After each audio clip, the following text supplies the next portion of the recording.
Everything I love, all we love is this life. But I love, but I'm like, Yo, what's up? You're locked in with your guy, DJ JSO, for another episode of the Mike XM, man. Back.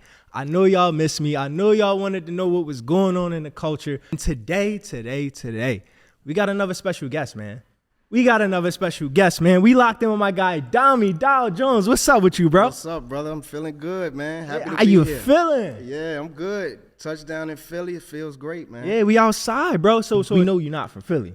And we gonna get into that. Right. But before we do that, let's talk about this name. So we locked in again with Domi Dow Jones, y'all. So for those that don't know, the Dow Jones is known as the stock market. So how we get that into the artist name? What that got to do with the music? Right, so my original artist name from way back when I was a kid writing music, it was always Domino. Okay. First time getting in the studio, Domi was the nickname shortened up. And DOW is actually my initials. So I wanted to play off that. And Dow Jones just fit my character, you know? He said so it fits. So like tell us a little bit about that. So what about the character, the numbers? So why we start at Domino and how do we roll into the Dow Jones, the big numbers? Yeah. So Domino, I just liked it. I wanted something to play off the D, and I was a kid and it just rolled, you know. The Dow Jones is, I think, you know, growing up in such poverty, I was always insecure about the amount of money me and my family had. So I wanted to make money and everything, change the relationship I had with it, and attach myself and my name to it. So as you should. And see, so for the people that don't know, because we know you ain't Philly, we in Philly today, but my boy is actually from the DMV. So for those that don't know, what is the DMV and what part specifically are you from? All right, so the DMV is DC, Maryland, and Virginia. Okay, right. Me, I'm from Virginia, the South Side. Okay. You know what I'm saying? But I'm from Fredericksburg, Virginia, which is actually Northern Virginia. It's the outer skirts of DC. Okay. DC sort of trickles down our way. So we were heavily influenced off go-go music, of course, that originated in DMV. And the club music. Yeah, and I personally feel like DMV has a mixture of the North and the South, being in the mid-Atlantic, dead in the middle. So you have great artists and lyricism, but you also have those heavy driving Southern beats too. So I feel like my music is sort of a mesh of all of that blended, plus the go-go elements of the DMV. Okay, right. I was about to say, so the DMV, well, not the DMV, but DC, is typically known as a rough area, right? So for you, what was it like for you growing up in Virginia, being heavily influenced by like that lifestyle, the pimps, the go-go music, the club lifestyle? What was that like for you growing up? Yeah, so just riding through Philly right now, it actually, you know, made me reminisce on it. Get nostalgic. Yeah, it looks similar, you know. But of course, we're not in a big city like this, but you know, you see the same sort of activity going on in the environment. So it was a lot of what you see here, but I just know we were impoverished, and my goal was just to overcome that aspect. That was my main mission. That's honestly the tune behind hip hop. For those that don't know, and I'm not sure if you're familiar with the original four tenets of hip hop: b-boying, MCing, DJing, and graffiti. Now, the point of having those four tenets was because hip hop initially wasn't just about music; it was about the culture. You know what I'm saying? We amplify the culture. You know what I'm saying? Absolutely. So when you talk about the struggle, that's what hip hop was here for. That's why people got into the culture itself. That's why they did graffiti art to tag their name, because nobody else was saying their name in the street. So I'm gonna tag it super large. So everybody that's on this train gonna come by, they know who I am. Word. You know what I'm saying? So it sounded like you had that passion, you had that drive to push yourself forward in your career. And according to your bio, right? Because we tapped in, you started making music at 15. So tell us how that early journey in music was like for you, and what was your first exposure to hip hop? Yeah, so 15 was the age when I first went into the studio and actually stepped on a stage and performed. So I consider that's when I started, but I was actually writing music before then. Right. And I really feel like it was an outlet. I used it just as an outlet to express myself, to be heard. And once I realized that I was good at it, I tapped into it even more. That's how it is. That's how it starts. You start out with, just the curiosity for something. Yeah. And then sometimes you have this dope experience. I think for me, it was you remember dial up internet? Yes. Yeah. Yes. So we had the fat back PC in the house. You know, and I used to just take the dial up to get internet so I could download all the beats off LimeWire. Right. And then do the little rap thing on the home microphone. Yeah. You know what I'm saying? That. Yeah. And then start. And then you go through that and you be like, damn, if I could do that. And then new technology comes along and then you turn that passion into something more, something major. For you end up taking a bit of a turn and going to business school. Yeah. So what spiked that turn to start to say, like, you know what, maybe jumping straight into the music as a young buck might not be the ideal route. So I'm gonna try something different. What kind of spiked that? Well, I think I was forced into it, and I feel like I always had an entrepreneurial mindset and spirit. So when I was 16, 17 in high school, I was selling CDs hand to hand at the corner store, at the school, to the principals, the teachers, everything. So the neighborhood knew me, and I felt like I had sort of hit a peak in the city. We were doing shows every weekend, and I was actually getting paid for a while. But that kind of money I knew wouldn't sustain me forever. Right. You know, it was a lot of money to a kid, 17, but I needed to elevate to another level. So I actually consciously made the decision to go to school and learn the business side of music. That was my whole objective. And plus, my mother was like, hey, you got to get out of this neighborhood. Right. You going to do something. Yeah. So that's where I went, and I went to college at Longwood University, which is a white town in Farmville, Virginia. Yeah. And why not at HBCU?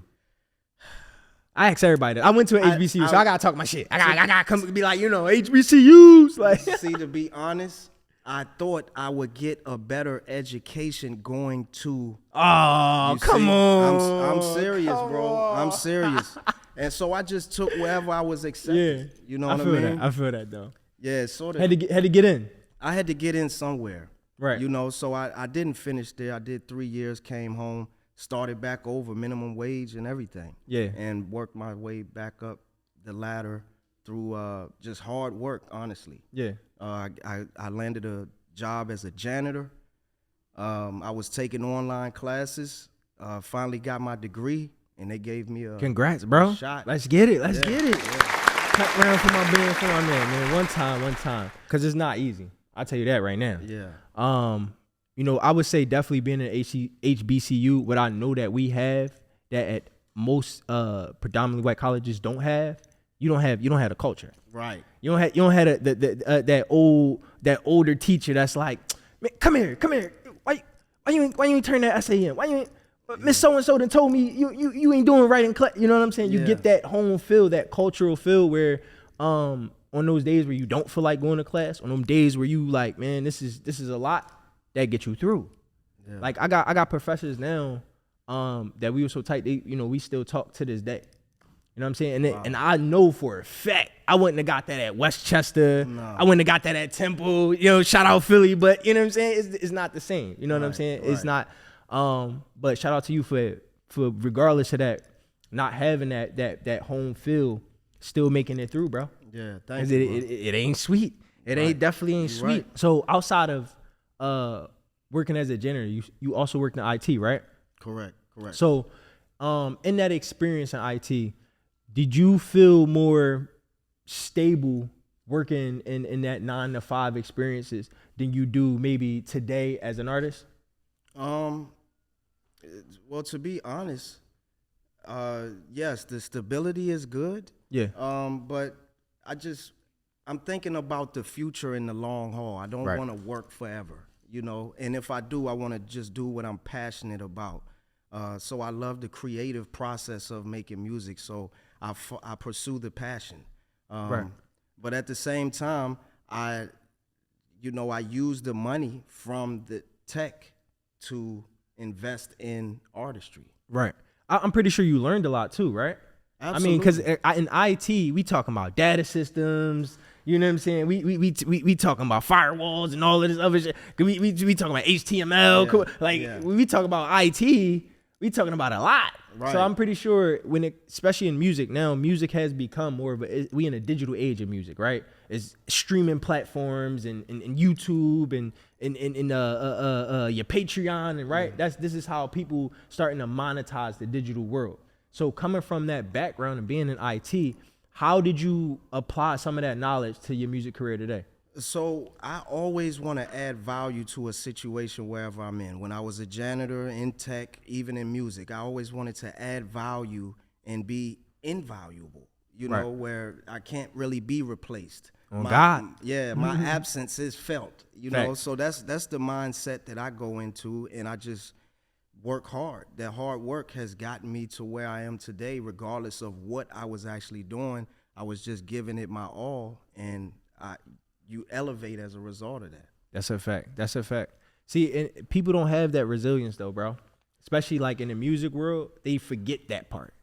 Like they have dope music, you know what I'm saying? They'll learn how to navigate the Instagram and all of that. Yeah. But they forget that you got to be a resilient person at the end of the day. It shit got to be in you, not on you. Right. It's tough. And I instead of thinking with the human mind, I'm always reminding the team, hey, let's think with the spirit mind. The spirit is going to tell you keep doing it. Your mind is going to doubt, get overwhelmed, stressed, but the spirit will always push you. So I tap into that and move off energy. So that's what keeps me resilient. And it got you here, bro. He moving around, y'all. Yes, indeed. You see what I'm saying? Y'all got to tap in. Y'all got to listen. When these artists be giving y'all these little tips and tidbits, y'all got to really tap in, hone that, bring that in. Like he said, we ain't moving with the body.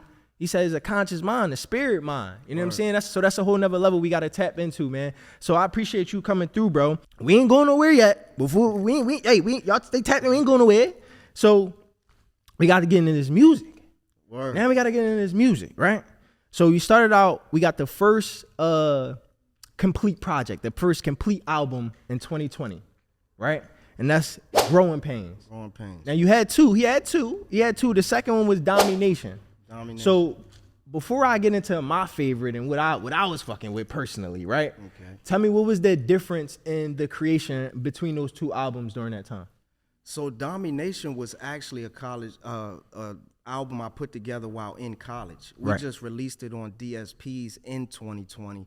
I was actually selling that hand to hand as well. Growing Pains actually did take place in 2020. Yeah. That was a collaboration album, me and Black Caesar, and he has the boom bap type of hip hop style. Right.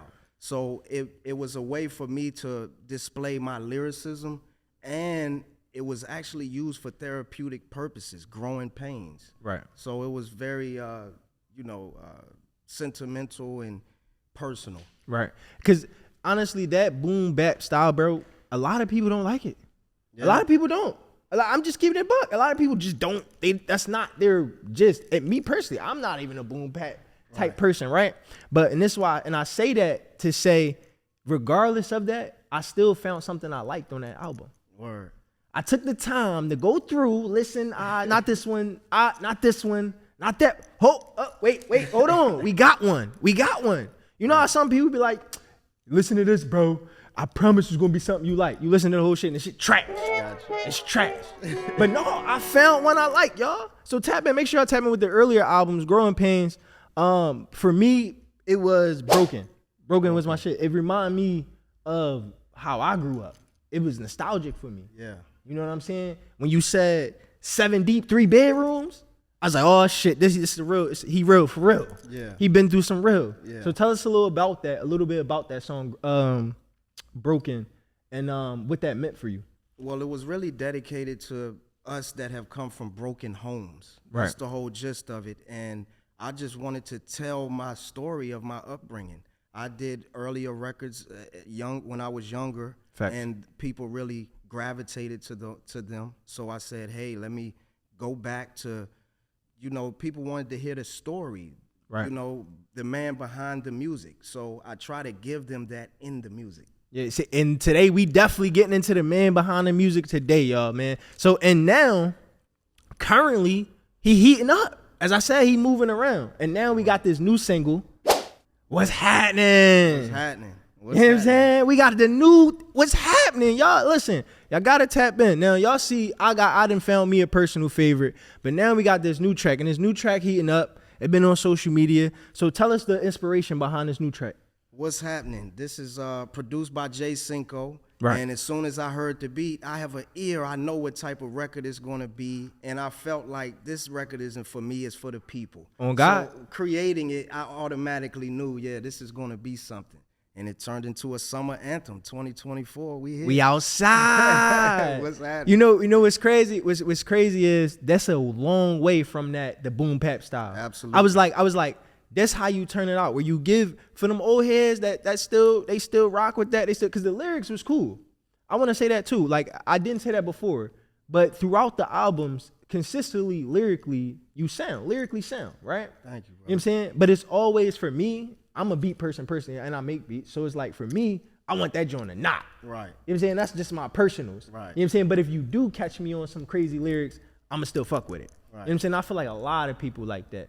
But this new joint, Yeah. the new joint, hey y'all, this new joint, you sleeping if you ain't tapped in. What's happening? What's happening? You know what I'm saying? So, and we got a video?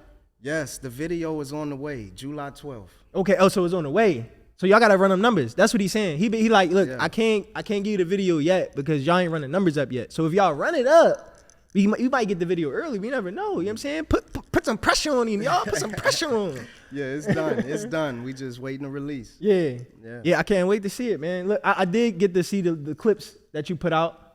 We put that out. Make sure y'all follow the page at the Mike XM. You know what I'm saying? We put that out too.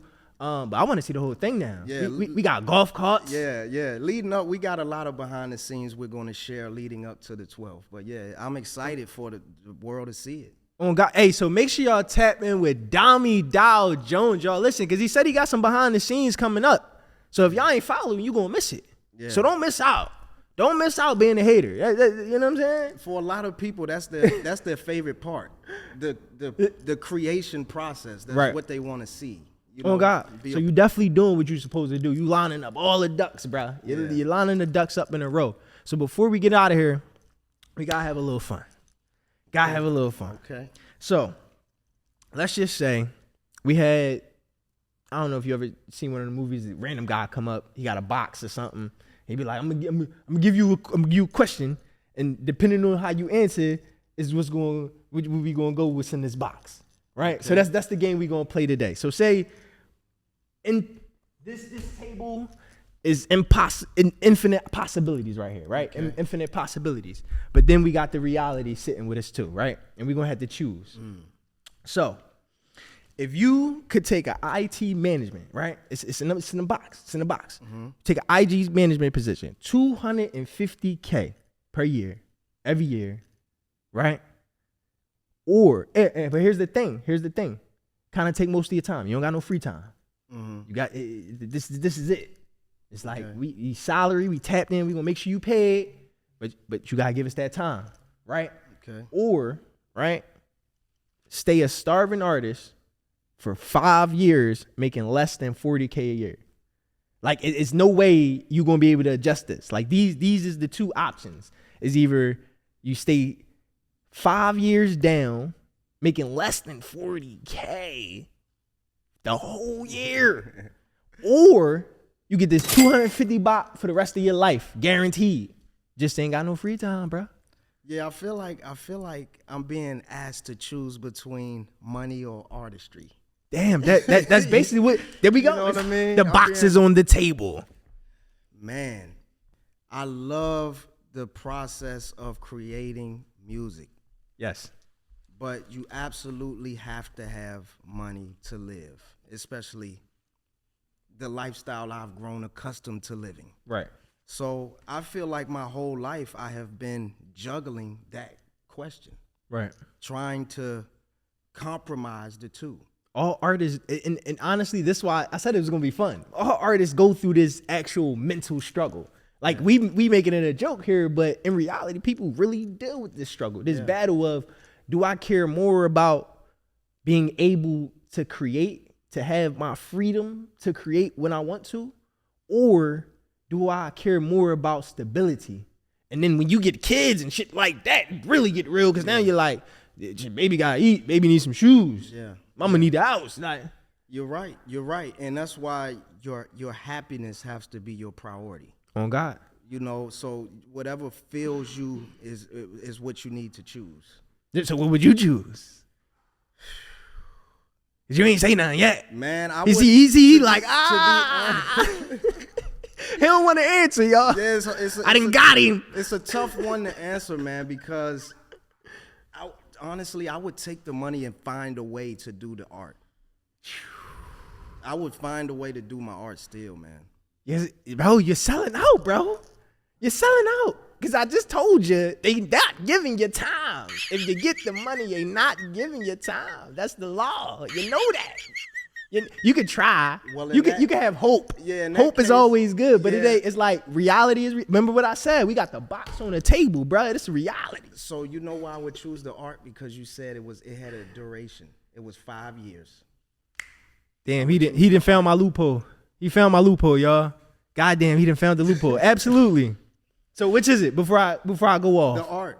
It's the art. He chose the art, y'all. All right, look. So you absolutely chose the right thing, bro. You wanna know why? Because it expires. That for life, you want the money for life. Yeah, you set for life. You will never be broke. Yeah. But here's the thing. You will never be free neither. Yeah. But this 5 years of dedication, right? 5 years of staying down. Man, you 40,000 is struggling. Mm-hmm. You need at least 46.5. So at 40, you're struggling. You're really a starving artist. I said striving. Right. Striving artist. You know what I'm saying? Yeah. But you know what? When that 5 years expire, guess what happens? And this is what my mentors tell me, and this is what most of the people that make a lot of money in this industry say, is after a certain gap, when you get over a certain hump, the floodgates open. Yeah. People come in. Yeah. And then instead of making less than 40, you making $1.5 million. Right. You making 5.5. Right. You making 10.5. Yeah. Because you took 5 years of your time. And now you got both. While that other person, they got their money. They got their $250K every year. It's solid. But they ain't never going to be free. They going to be stuck in that IT position for life till death. Do they part? That's facts. That's facts. You know what I'm saying? So a lot of us got to put that, like you said, weigh our time versus the money. What do we care more about? Do you care more about your time, or do you care more about stability? Definitely the time. Time. Money, you can get back and come and go, but time is gone once it goes. It's the only non-renewable resource on the planet. It's the only thing that ain't coming back. Once it's gone, it's gone. You know what I'm saying? Yeah, it's real. So Domi Dow Jones, everybody. Any last words before we pop out of here, bro? Man, I'm in Philly. I got one question. What's the question? Where do I go to get a good cheese steak? Ah, damn, you know that's the original official. The original official. I mean, you want the European style. You might want to go to like Pat's or Geno's, but if you want the culture, you might want to go to Max's or something like that. Okay. You know. All right, cool. It's different flavors, different strokes for different folks, man. Word. Oh man, but I appreciate you coming, good brother. Thank you, brother. Let's tap in anytime. Hey, you already know you're locked in with your guy DJ JSO for another episode of the Mike XM. Make sure you like, comment, and subscribe to the channel. Subscribe. Peace out. Damn, DJ JSO.